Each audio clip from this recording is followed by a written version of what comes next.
podcast is brought to you by Mastery Partners, where our mission is to equip business owners to maximize business value so they can transition their business on their terms. Our mission was born from the lessons we've learned from over 100 business transactions, which fuels our desire to share our experiences and wisdom so you can succeed. Now here's your host, CEO of Mastery Partners, Tom Bronson. Hi, this is Tom Bronson, and welcome to Maximize Business Value, a podcast for business owners who are passionate about building long-term, sustainable value in their businesses. In this episode, I'd like to welcome our guest, Jason Luter. He's an attorney with Faegre Drinker here in Dallas. Now, Jason specializes in employee stock ownership plans, or ESOPs. There's been a great deal of interest in ESOPs recently, and I thought it would be a great time for us to have someone on the program who really understands them and can explain them better to our listening audience. So welcome to Maximize Business Value, Jason. Tell us about the firm Faegre Drinker. Thanks, Tom. It's a pleasure to be here. I appreciate you having me. So about Faegre Drinker, we are a full-service international law firm with about 1,350 lawyers, and that's primarily in the United States. And when I say full service, that means pretty much any type of law you can envision. We have people who specialize in that and practice groups that do. In my area, of course, the corporate transactional and ESOP space, we have one of the top practice groups in the country, and I know we'll be getting into that throughout this interview. Awesome. So what is your background? I know that Faegre Drinker does, basically everything from litigation to probably, do you guys do family law, even all of that kind of stuff as well? We do. So the family law, that becomes, when you get into family law, it becomes a smaller part, whereas because you're dealing with such a small group of the nation that would hire a full service firm to represent them in a family law matter.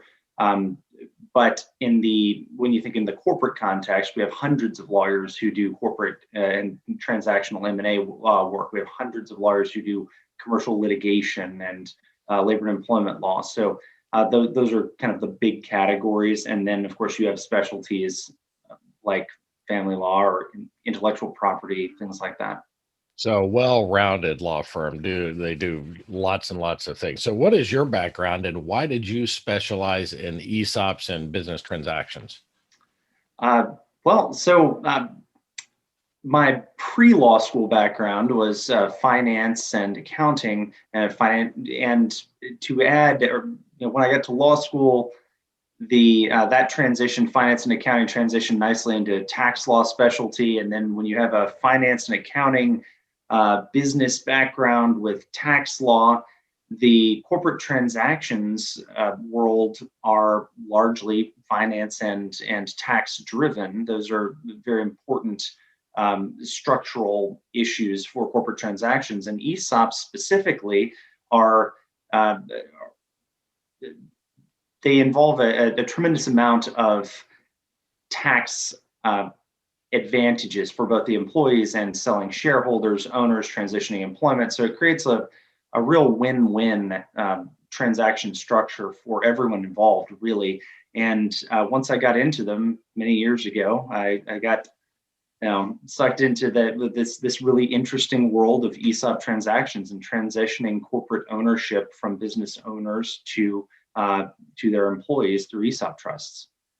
Well, I imagine that there's a lot of financial advantages there, but why don't we back up and we receive a lot of questions from clients about ESOPs and is this a good solution for them? So why don't we start by let's having you explain them. What exactly is an ESOP? Certainly. So ESOPs, as you mentioned earlier in the intro, an ESOP, that stands for Employee Stock Ownership Plan. It's actually considered a qualified retirement plan. So think like a 401k plan, but I don't want to confuse the audience here. It's very different from a 401k plan. But when you think of the concept of a tax qualified retirement plan where employees are able to save on a pre-tax or tax deferred basis for retirement and watch that grow on a pre-tax basis, it's very similar. There are individual accounts in the names of your employees. but we'll get into the details as we continue the conversation on how they're structured. But in a nutshell, you have a tax qualified plan, which involves a tax exempt trust. That trust becomes the buyer of the owner of a company's stock. So you have a selling owner who would sell to, well, any buyer, whether it's a family member, a third party buyer, whomever, a competitor, or you have an ESOP trust and the buyer in that ESOP transaction is the trust. So now you've sold your stock to a tax exempt trust where the stock is being held for the benefit of your employees. Then your employees are able to share in the value of the company over the next many years, decades. So, as I think about ESOPs, it's really for business owners who feel very strongly about their employees, right? So, in the context of succession planning for companies and exit strategies for business owners, kind of what is the role and purpose does an ESOP serve? So, yes, it is. It's very favorable to employees. I'll mention that as we talk about some of the alternatives. I'll get into how it differs, but let's start with what options do owners typically consider when they're evaluating or starting to mull over exit strategies and succession planning. You have someone who's created a business, first generation, second generation, whatever it is, and it's a privately held company, and the owner. A lot of times, first thought is, what about heirs? What about transitioning ownership from the current owner to his or her children or grandchildren or other relatives? Many times, that's not a workable option for any number of reasons. So once you get outside of that, just what about the other family members taking over? You start looking at transitioning or other options for transitioning. To whom could I sell my business? Would I sell my assets of the business? Would I sell the equity of the business? And when you start thinking of who your potential buyers are in that in those structures, and you have a third-party sale, you could sell to a competitor, a strategic, a private equity fund. An ESOP becomes a potential buyer that a lot of people, because they're not a lot of people are familiar with this. It's a specialized tax-driven transaction.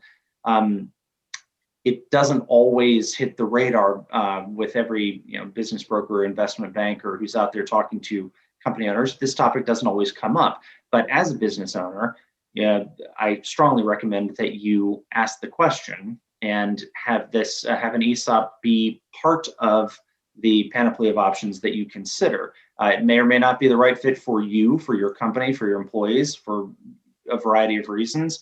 But it also might be a really excellent solution that you'll be thankful to have at least considered. We have a free ebook on our website that kind of goes into all of the transition options, because it occurs to me that most business owners don't realize all the options that are available to them. And certainly we talk a little bit about ESOPs in that. I would encourage you to go to our website, masterypartners.com, go to the free stuff tab and download the ebook on transition options. But so you started to mention a little bit about some of these other options. So how does company succession planning that utilizes an ESOP differ from what you would call maybe more traditional company succession strategies, like a third-party sale, a management buyout, or corporate acquisition of stock or reacquisition of stock? How does an ESOP kind of differ from those other things? Excellent question. Well, an ESOP, first, it differs in large ways, significant ways. I'm happy to get into those. Let's start with the basics of let's start with similarities. Both involve selling your company. One difference is if you're considering as a business owner selling your company to anything other than an ESOP, you could, again, as we mentioned earlier, you could sell the assets or you could sell the equity. You can sell your stock. In the ESOP context, you can only sell the stock. So an ESOP can only purchase corporation stock. So if you're currently a partnership or an LLC, one difference between other forms of transactions is you would have to convert to either a C Corp or an S Corp prior to the transaction. It's an easy process. We do it all the time. But so that's one difference. Then as far as other differences between an ESOP transaction and the other transactions, you have a buyer in any of these instances. Assuming you're not donating business stock to a charitable foundation or something. Okay, but if there's a purchase and sale transaction, the ESOP is the buyer, and there are tremendous tax benefits that differ significantly from other forms of transactions, both for the selling shareholders, the business owner, as well as for the employees of that business. Now, so those are the first couple of issues. The next issue that differs, just I'm going to throw this out here. It's not going to come as a surprise to anyone who has been who's been in the business world for a while. You've seen, especially over the last decade or so, I mean, there's been a huge amount of private equity M&A and company. You see roll-ups and a lot of corporate M&A transactions, strategic buyers, competitors buying each other. What is one theme that you see in those transactions consistently? And I don't say this because it's because of any nefarious intent or anything like that, but a lot of employees do lose their jobs, typically from the selling entity. That's that again, it's not nefarious, it's just there are employee redundancies that exist. A competitor buys you. Do we need multiple people in the same role of accounting and HR and administrative personnel and all that? There's that. But then there's also strategic changes. You'll have a buyer or private equity fund, they put in their new management team. They want to assemble their own group. There ends up being a good bit of employee turnover in most of these third-party sales, we could call it. Now, that's where another tremendous difference with the ESOP exists, is because we're not in the ESOP context selling to a stranger or a competitor or someone who's going to put in their own new management team. You're selling to an ESOP trust that you create now, and for the benefit of your employees. They're the beneficiaries of that trust. As a result, there's typically no employee loss or turnover associated with the ESOP transaction. The last thing I'll mention, aside from the big tax benefits and differences that we'll dig into as we get into the tax structure and C Corp versus S Corp, you don't have to find a buyer when you're doing an ESOP transaction. If you think of a typical, I don't have family members to try and transition this to, management buyout is not an option. How do I find a third-party buyer? Typically, you go through the process of marketing your company. You package this package that here's what we are, here's what we do, and you try to find a buyer and negotiate a deal. In the ESOP context, we create the ESOP trust that becomes the buyer.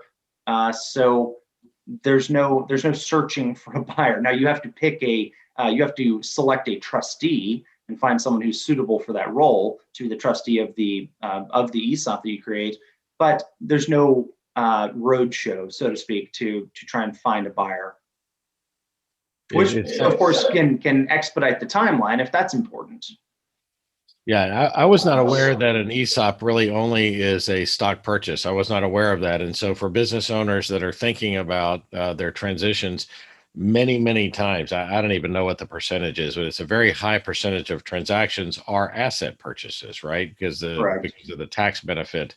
Tax and liability reasons. You have a third-party purchaser who says, okay, I'm going to buy this company. I like the idea for whatever strategic reason, but I like the idea of buying your equipment, your employees, your real estate, your goodwill, operations, customer lists.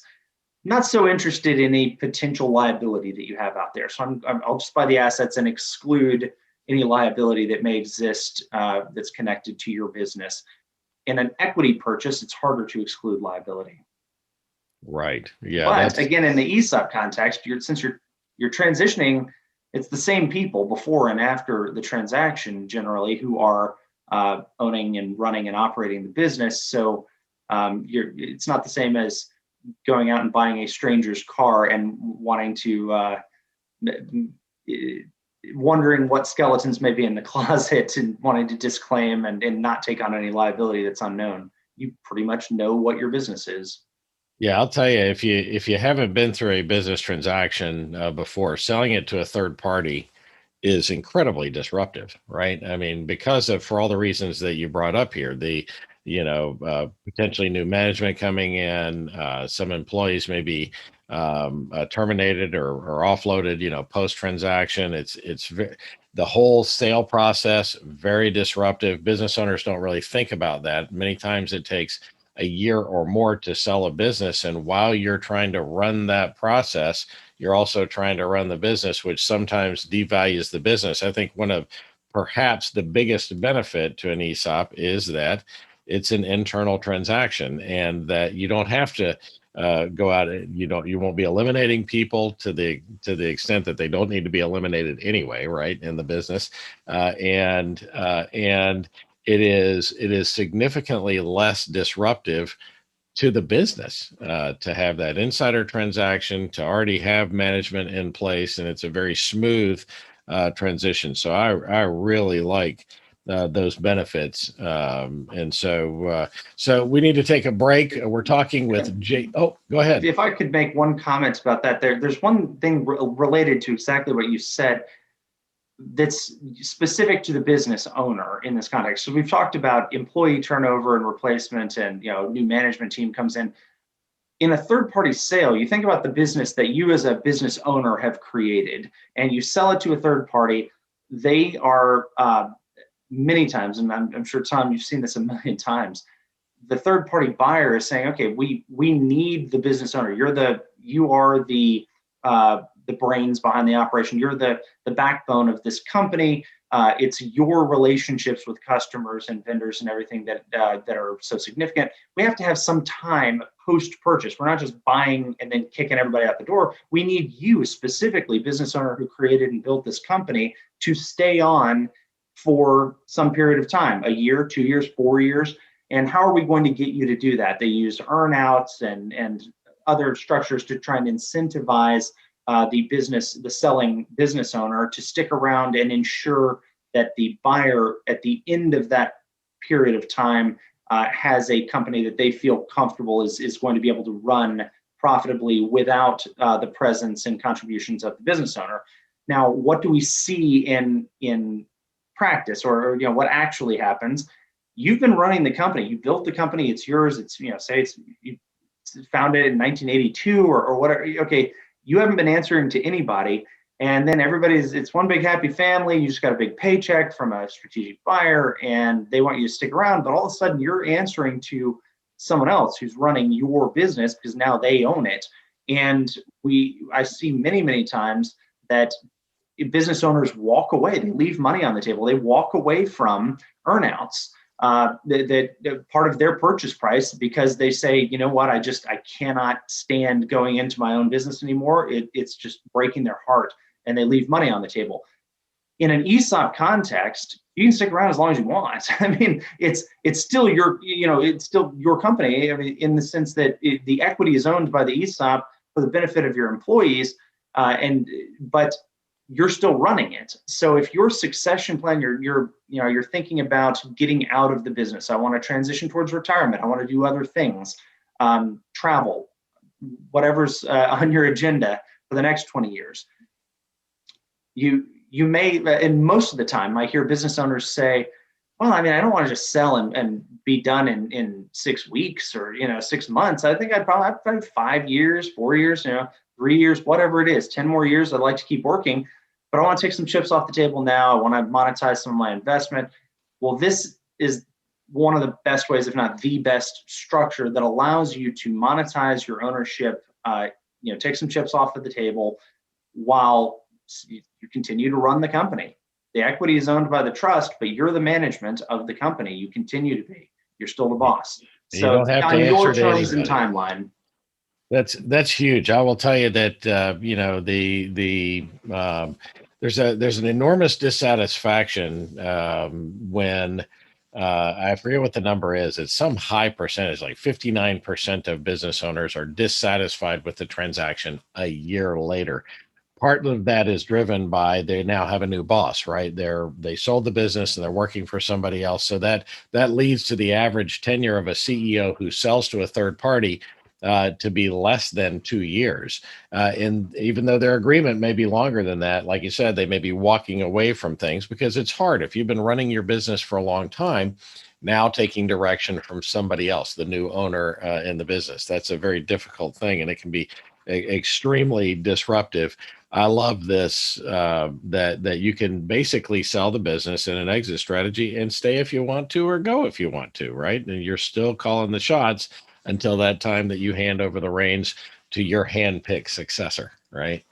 That's right. So you can do this transition on your terms and your timeline. I love that. So we're talking with Jason Luter. Let's take a quick break. We'll be back in 30 seconds. Like it or not, eventually you'll have to come to a point when it's time for your business to transition. Will you be ready? Will you be able to get the maximum value for your business?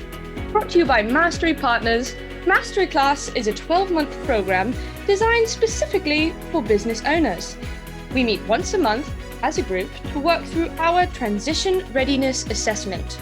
Expand your business toolbox through leadership presentations, have live interaction with other business owners. This program determines vulnerabilities in your business that will affect business value and your ability to transition in the future. Whether that transition is in 2 or 15 years, what you do now has long-term effects on the future value of your business. We have the know-how you need to get the results you want in your business to maximize business value. To learn more and secure your spot in the program, visit mbvmasteryclass.com. That's mbvmasteryclass, mastery with a Y, mbvmasteryclass.com. We're back with Jason Luter, an attorney at Faegre Drinker, and we're talking about ESOP. So, Jason, let's get into some of the details.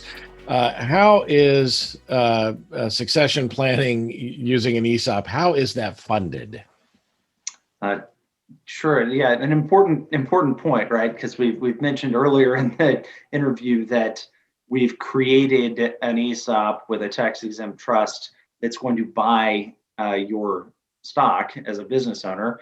So the logical next question is, well, where does the ESOP that you created get that money, the funding to purchase your stock? The quick answer is debt, but I don't. But before anybody gets scared away from the idea of a business or in a trust borrowing money to buy out your stock, let's get into exactly how this works. I want to start with a simple example because typically an ESOP transaction would be funded by a combination of lender debt, like traditional third-party lender debt. A bank gives a loan, and seller debt. So the business owner takes seller notes for a portion of the purchase price as well.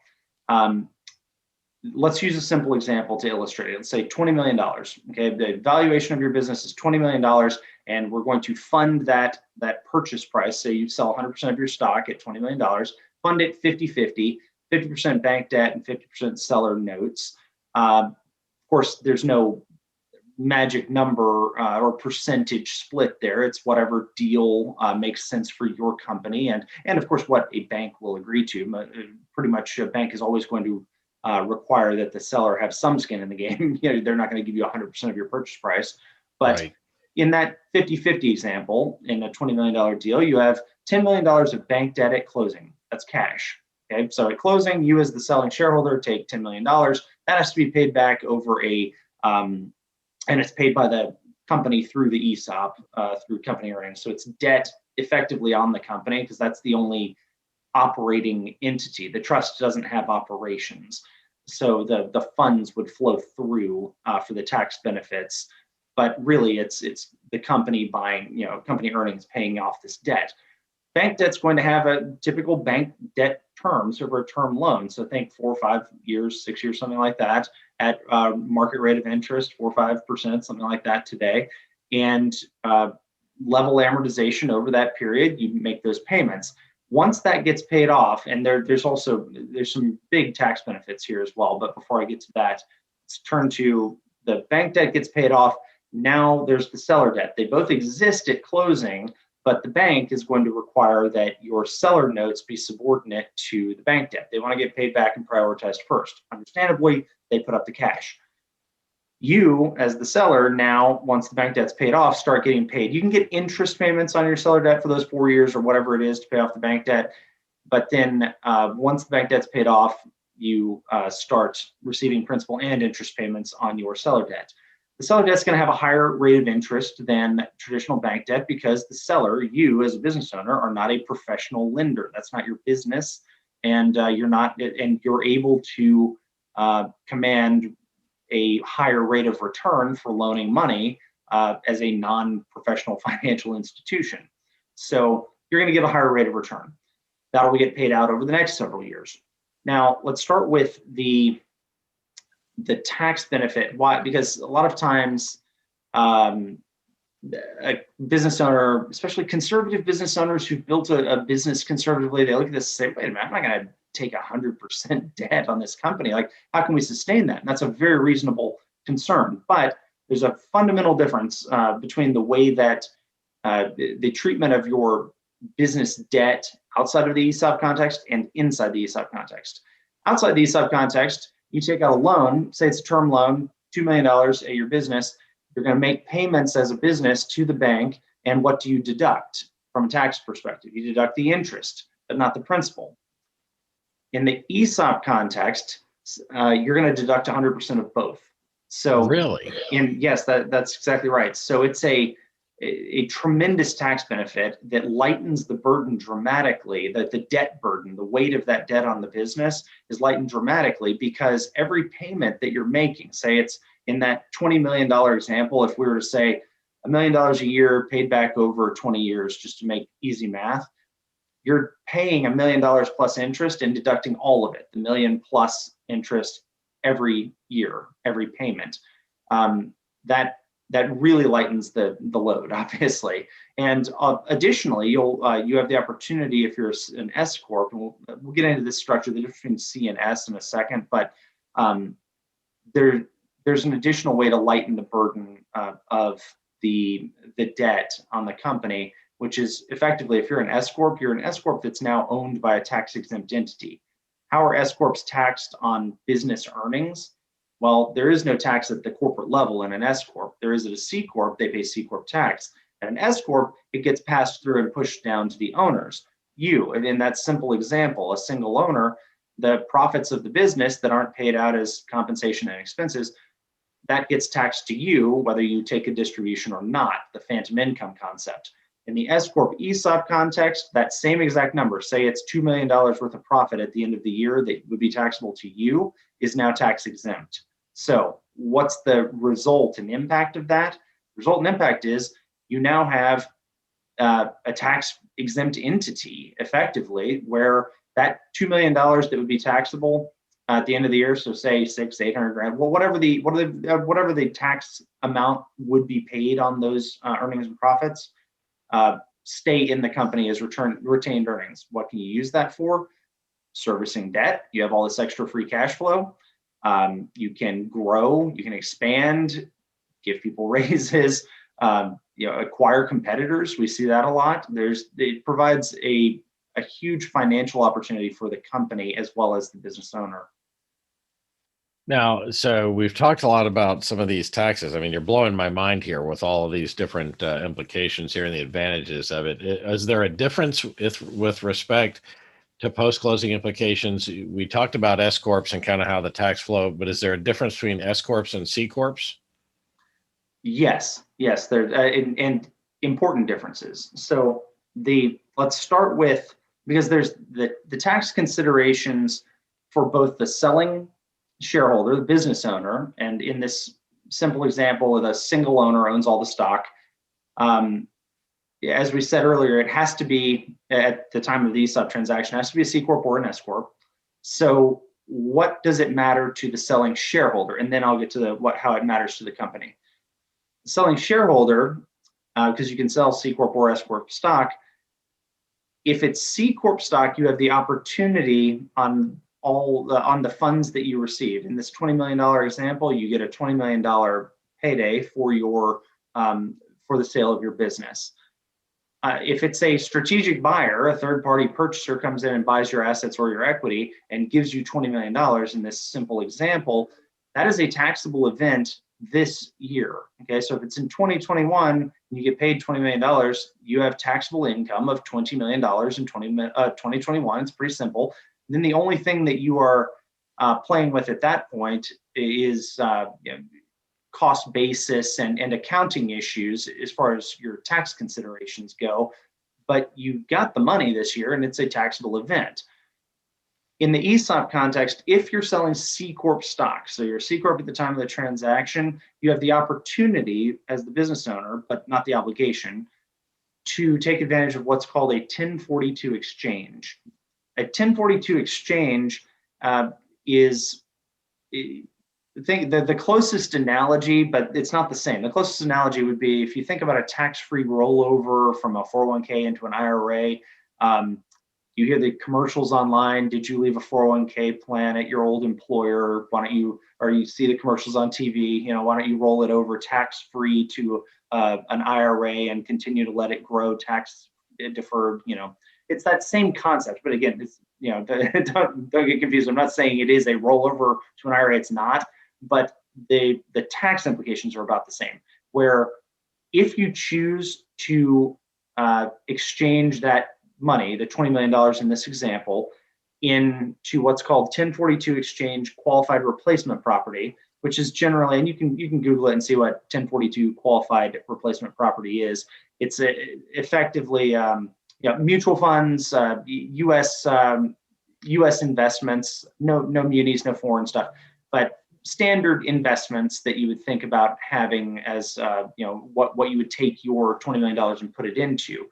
If you do that within a certain time period after the transaction closes, that defers the taxable event until some later date when you actually start monetizing it. So back to that IRA analogy, you roll it into an IRA, your 401k plan into an IRA. There's no taxable event today, but eventually when you start taking money out, liquidating those investments within the IRA, you're going to be taxed on it. It's the same concept for the business owner. No taxable event today. Now, why is that significant? Well, significant for a huge number of reasons. But the first is $20 million in 1 year. I mean, if it's just a taxable event this year, then it is what it is. There's not a lot of manipulation or really any that can be done.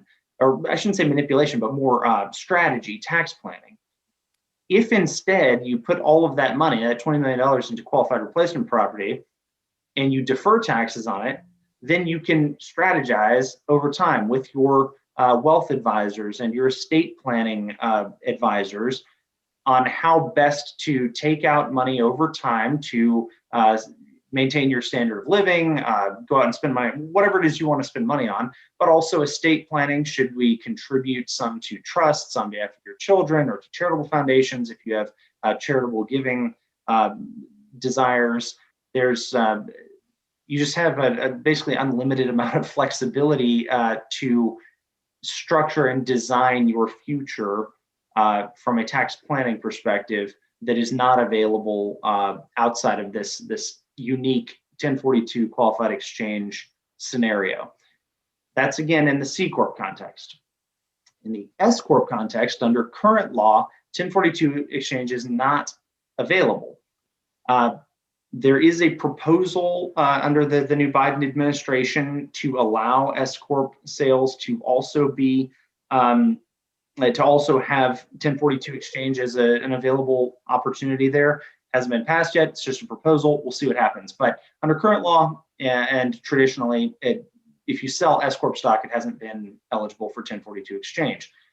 So why would somebody sell as an S Corp? Well, there's well, first of all, some selling shareholders are not that interested in 1042 exchange for any number of reasons. Second of all, there's that immediate, if you are an S Corp at the date of sale, then immediately after the sale to the ESOP, what we were talking about earlier, you have a tax exempt entity effectively now, where all of that extra money, that $2 million of profits every year that would normally be taxable, it's not taxed at the C Corp level because you're not a C Corp. It's not passed through to you. It's passed through to a tax exempt trust, which means it stays in the company. That might be a structure that's really helpful in getting you as the selling shareholder paid out faster and more aggressively, depending on the timeline of how you want to get paid out, because you have all this extra cash flow that would otherwise be going to taxes. It does not mean that you can't do both.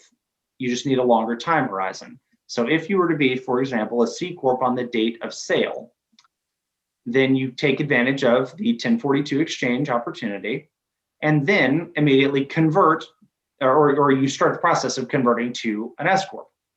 If you were a partnership or an LLC that converted to a Corp before the transaction, or you were an S Corp that revokes your S election before the transaction, so now you're a C and can take advantage of the 1042 exchange, there's a 5 taxable year waiting period. So you can't just flip back and forth. The IRS isn't going to allow that. So if you want to take advantage of 1042, you got to keep that in mind as well. You might need a longer time horizon. That's important. I was going to ask you if there was a look back on that in an ESOP transaction, and you just answered that question. So that makes a lot of sense. So you need to plan and strategize about this in advance, just like you would any other type of exit strategy, it sounds like. So excellent. So for the sake of time here, we're going to run out of time in a few minutes. But so an ESOP, it sounds like, is a highly specialized exit strategy. Can business owners do this on their own, or do they need help? The quick answer is that you really should not do this on your own for a variety of reasons. It is a technical, tax based exit strategy, but there's also liability associated with it, both from a tax liability perspective as well as fiduciary liability, because the concept is you're transitioning ownership to your employees for their benefit. And so it's not just the IRS that would scrutinize this, it's the United States Department of Labor saying, well, wait a minute, did you try and structure something for your own benefit at the expense of your employees, or did you do something where everybody benefited? And it's really important to have advisors in this world who really work with this type of transaction, understand it, and have considered carefully the legal implications, the governmental scrutiny that's applied to them. So everything from your advisors, your trustees, the valuation professionals, the lenders need to understand ESOP lending. You need people that have experience in this space for a successful transaction that minimizes the liability to you. I agree. Kids, don't try this at home. Find a specialist that can help you do this.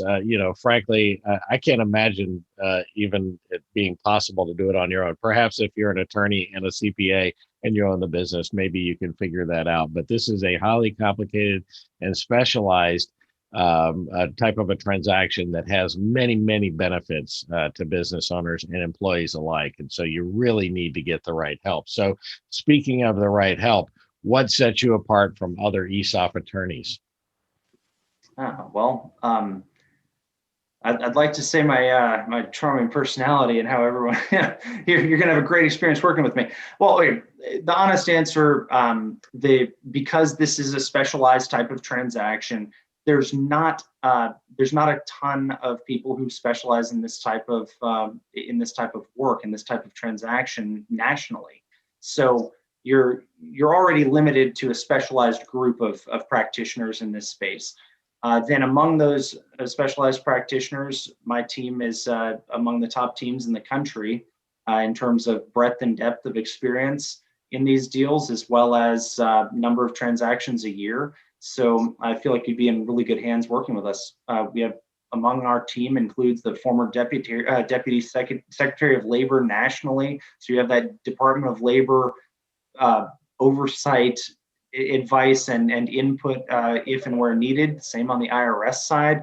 And then of course the corporate M&A, hundreds of corporate M&A attorneys, which these are ultimately corporate M&A transactions.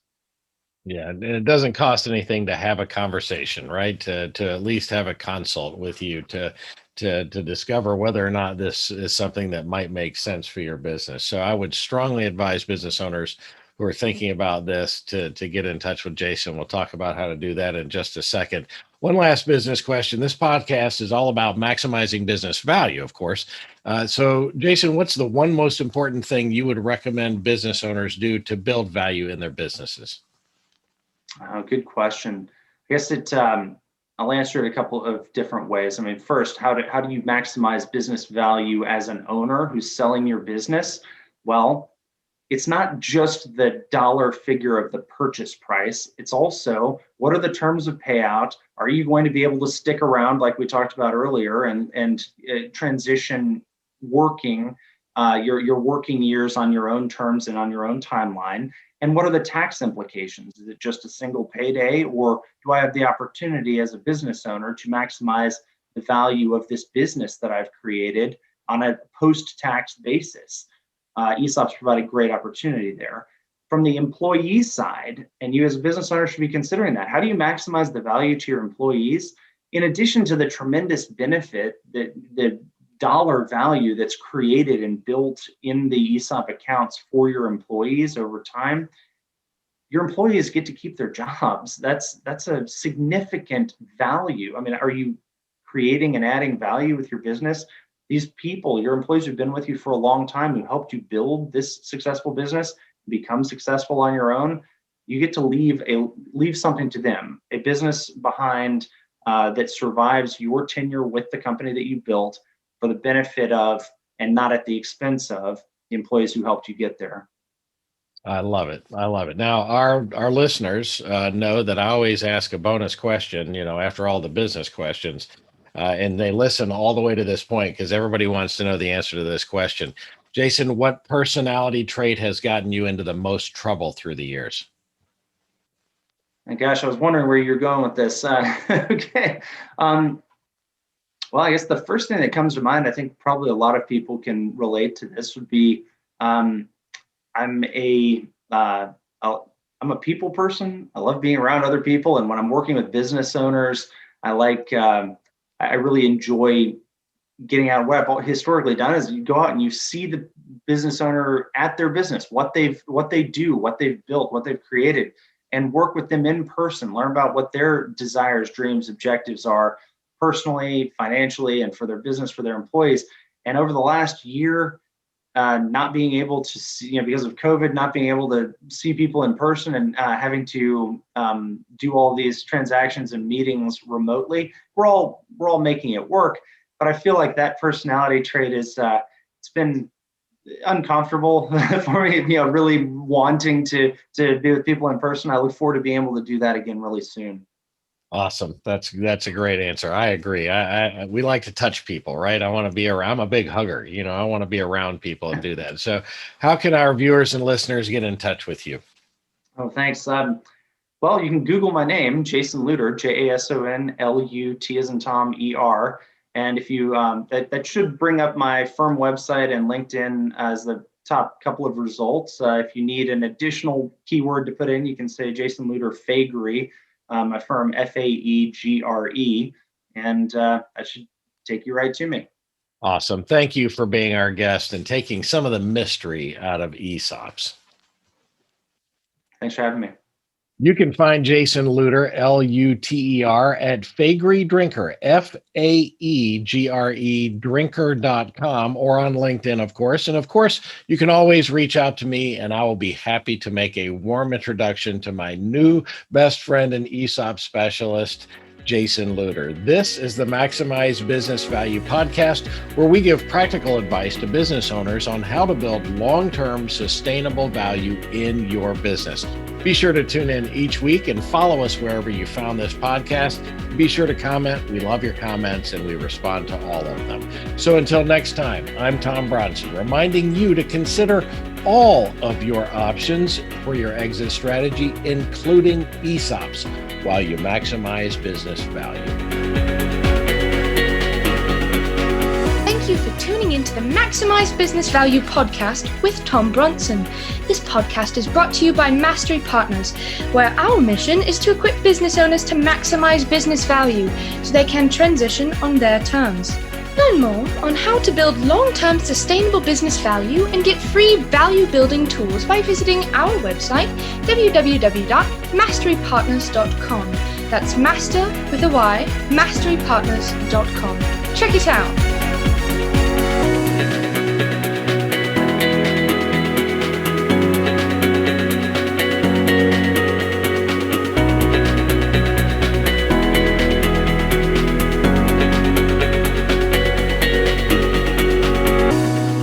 That was perfect. I wouldn't make any changes on that.